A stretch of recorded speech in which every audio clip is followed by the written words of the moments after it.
The Federal Reserve paused on rate hikes, and they haven't done that in the last 10 meetings. So, what does that mean to you as a first time home buyer? What should you do? And what's going to happen in the months ahead to interest rates and home prices? Let's talk about it.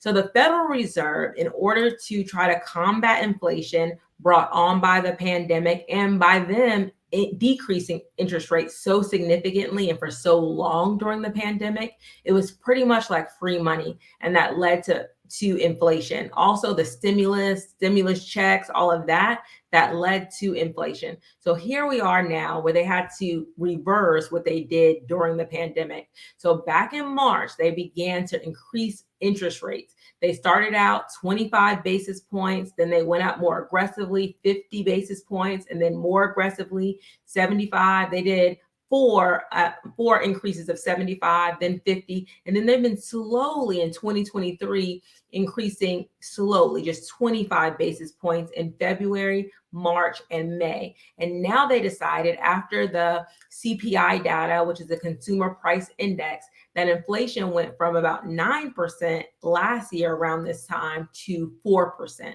Now, the goal of the Fed is to get inflation down to 2%. So they're not at the goal, but they decided to pause here and let some things work their way through the system to see, okay, are we going to reach that goal? During this meeting, he did say that there'll probably be, no rate decreases in the next couple of years. So it's probably going to be, higher interest rates for longer, but they're not going to aggressively increase it unless they get some data showing that inflation is not coming down. So you as a home buyer, you can look forward, at least for right now, to things at least stabilizing or going lower in the future. And I'm going to show this. So there hasn't been a crash, even as they pretty much doubled interest rates or more than doubled interest rates in the last year or so.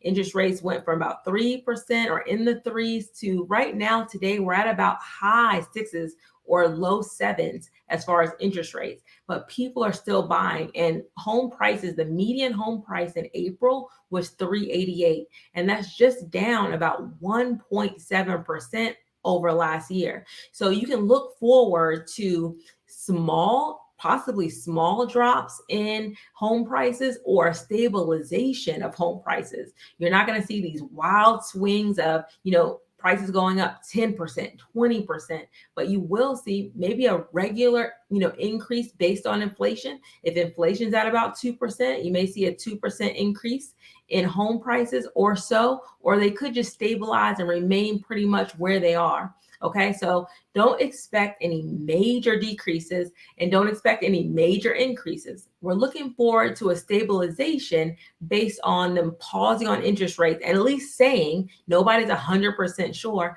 but at least saying that they'll probably stay higher for longer.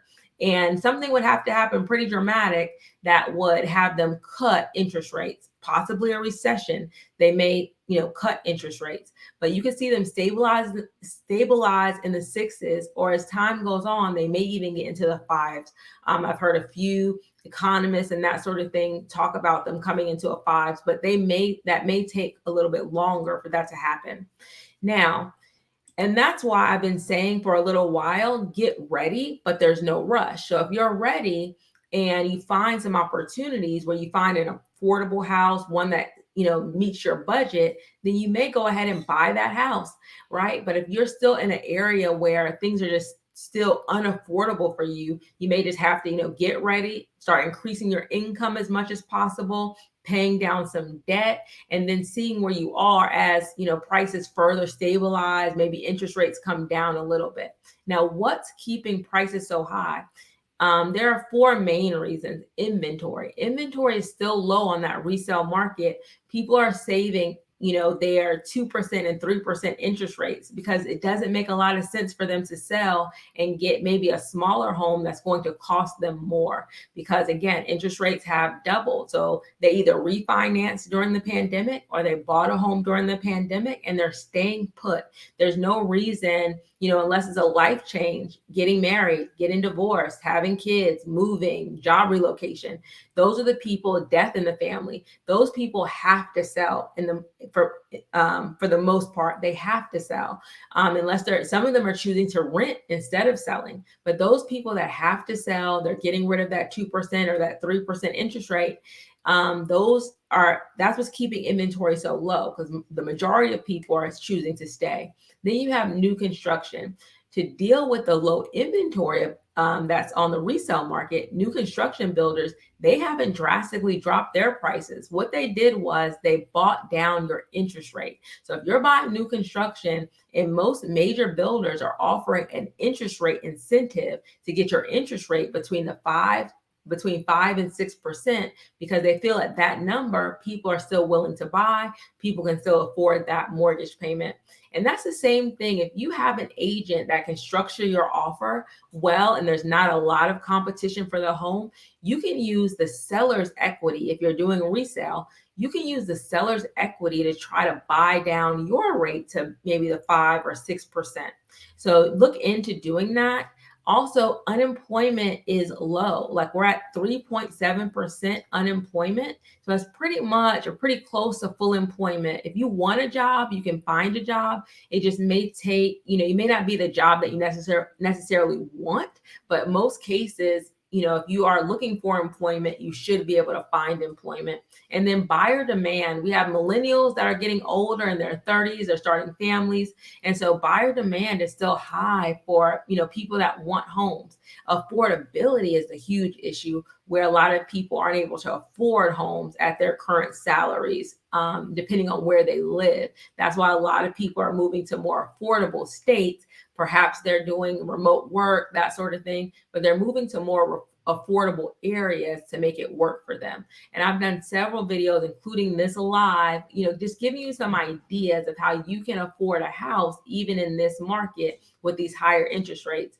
But most surveys are saying that at about 5.5% or so, a lot of people would get right back in the market. They're getting more used to, 6% interest rates. A lot of people are hoping for the 5%, but you're going to see a lot more competition if rates are to get back into that 5% range. So I hope this was helpful. This is a pause, so that's good news. You're going to see more stabilization in the market. If you have any questions, please put in the comments. Please like and subscribe to my channel for new videos every week.